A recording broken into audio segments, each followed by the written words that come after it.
ছাত্ররা এত বিতর্কিত হয় নাই যেটা এবারের ছাত্ররা বিতর্কিত হয়েছে। খাল কাটার সময় রেড কার্পেট বিছায় খাল কাটতে হয়, যে 6 দিনে 18 বার হেলিকপ্টার ভ্রমণ করে যে ছাত্ররা, সেই ছাত্ররা দেশ চালাবে, তাদের তো আক্কল দাঁতেই গজায় নাই। তারা বাংলাদেশের সব আওয়ামী লীগের নেতাদের বাড়ি ভেঙে ফেলে। ইউনিসেফ তো নিজেই বলছে, ছাত্রদের প্রশংসা করেই বলছে, তারা রক্ত দিয়েছে, রক্ত আপনার লক্ষ্য ঠিক রাখতে ছাত্রদেরই রাজনীতি করতে হবে, অর্থাৎ ক্ষমতায় আসতে হবে। ওনার পৃষ্ঠপোষকতায় উনি নিজে পারেন নাই, সেটা ছাত্র দিয়ে করতেছে। কিসের বাড়ি রক্ষা করতে গেছে? বাড়ি ভাঙতে গেছে, যাতা দিছে, এটা তো হবেই। বলে না বিপ্লব প্রতি বিপ্লব থাকে। সারা বাংলাদেশের সব আওয়ামী লীগের নেতাদের বাড়ি ভেঙে ফেলাইতেছেন। আমার কথা হচ্ছে ফ্যাসিস্ট আবিও নাই, কিন্তু আপনি তাদের বিচার করলেন না কেন? আন্তর্জাতিকভাবে আসলে কি মেসেজ দিচ্ছে বাংলাদেশ? না, মেসেজ হচ্ছে যে আমাদের দেশে পুরো অরাজকতা এবং সরকার ইনঅ্যাক্টিভ, কোনো নিয়ন্ত্রণ নাই। 52 থেকে 24 পর্যন্ত সবগুলো আন্দোলনের অগ্রভাগে ছিল ছাত্ররা। কোনো ছাত্ররা সরকারের অংশ নেয় নাই। 2, কোনো ছাত্ররা এত বিতর্কিত হয় নাই যেটা এবারের ছাত্ররা বিতর্কিত হয়েছে, এবং তারা ছাত্ররা রাজনীতি করতে চাচ্ছে। বলা হচ্ছে 18 বছর বয়স হলে ভোটার, সে রাজনীতি করতে পারে। তবে যিনি ভিড় চড়ার লোভ সামলাতে পারে না, যে খাল কাটার সময় রেড কার্পেট বিছায় খাল কাটতে হয়, যে 6 দিনে 18 বার হেলিকপ্টার ভ্রমণ করে যে ছাত্ররা, সেই ছাত্ররা দেশ চালাবে, তাদের তো আক্কল দাঁতেই গজায় নাই। এইটা করলে কি হবে আপনি বলেন?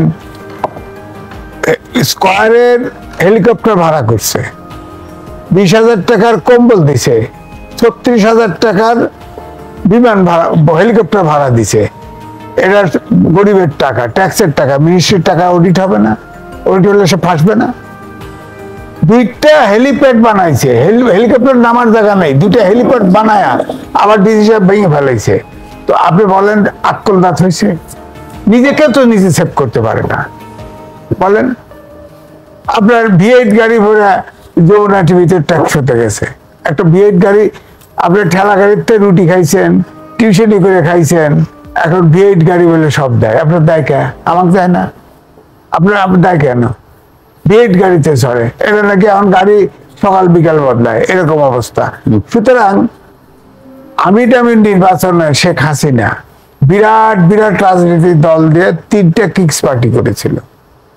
ডক্টর মোহাম্মদ ইউনূসও 1/11-এর সময় রাজনীতি করার চেষ্টা করেছেন।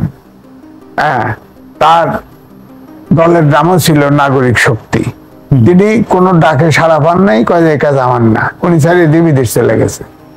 আর এবারে যে ছাত্ররা ইতিমধ্যে যে বিতর্কিত হয়েছে, এরা ইউনূস সাহেব তার সাপোর্টার আছে। অন্তর্বর্তীকালীন সরকারের মধ্যে 3 জন আছে ছাত্র, এবং ইউনূস সাহেব তো নিজেই বলছে, ছাত্রদের প্রশংসা করেই বলছে, তারা রক্ত দিয়েছে, রক্ত আপনার লক্ষ্য ঠিক রাখতে ছাত্রদেরই রাজনীতি করতে হবে, অর্থাৎ ক্ষমতায় আসতে হবে।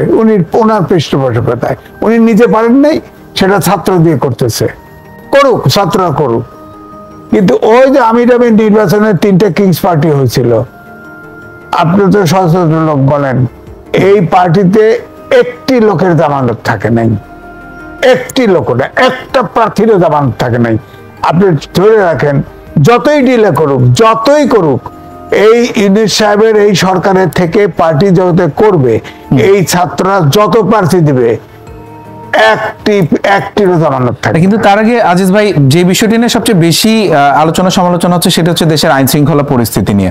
এই 6 মাসে আসলে আপনারাও বিভিন্ন সময় এটা নিয়ে সমালোচনা করেছেন। বলছি এখন শোনেন, আপনি যেটা বলছেন, এই আইন শৃঙ্খলা ঠিক করার জন্য ক্লিন হার্ট করা হয়েছে, চিরুনি অভিযান করা হয়েছে।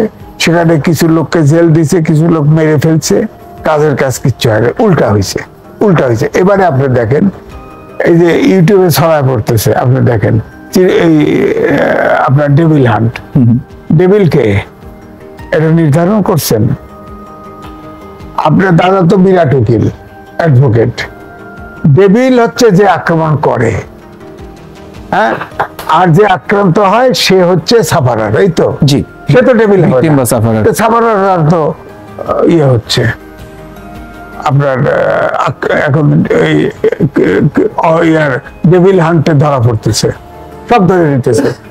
1324 জন ইতিমধ্যে হয়েছে, আর সম্ভবত 1500। এরকম বলা হচ্ছে যে গাজীপুরের যে ঘটনাটা, যেখানে বলা হচ্ছে যে বৈষম্য বিরোধী ছাত্র আন্দোলনের যারা শিক্ষার্থী বা যারা আন্দোলনকারী, তারা সেখানে বাড়িটা রক্ষা করতে গিয়েছে, তাদের উপরে হামলা হয়েছে, এই বিষয়টা না আপনার? এটা মিথ্যা কথা। কিসের বাড়ি রক্ষা করতে হয়েছে? বাড়ি ভাঙতে গেছে, ভাঙতে গেছে, যাতা দিছে, এটা তো হবেই। বলে না বিপ্লব প্রতি বিপ্লব থাকে। সারা বাংলাদেশে সব আওয়ামী লীগের নেতাদের বাড়ি ভেঙে ফেলাইতেছেন। আমার কথা হচ্ছে ফ্যাসিস্ট আবিও নাই, কিন্তু আপনি তাদের বিচার করলেন না কেন? 6 মাস ক্ষমতায় একটা কেসের চার্জশিট দিতে পারেন নাই। মাত্র সব মিলে ভাঙাচুরা লোক নিয়ে 70টা আপনার লোকের ভিতরে গ্রেপ্তার আছে, আর কেউ গ্রেপ্তারও করতে পারেন নাই। আপনি আর্মি চিফ বলেছে 662 জন সেনানিবাসে আশ্রয় নিয়েছে, তারা কোথায়? তারা কোথায় জিজ্ঞেস করছেন? আপনারা যে এই যে ইয়ে করলেন, কমান্ড কোর করলেন, ওই 622 চান ক্ষমতা থাকলে ওইটা আগে চান।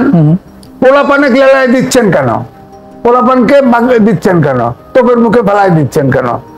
এই পোলাপানকে যেভাবে রাজনীতি শিখাচ্ছেন, আপনি বলেন স্কুল থেকে শুরু করে ইউনিভার্সিটির ছাত্ররা এই আন্দোলনের মধ্যে আছে, তারা পড়াশোনা বাদ দিয়ে খালি সরকার রাষ্ট্র ঠিক করতেছে।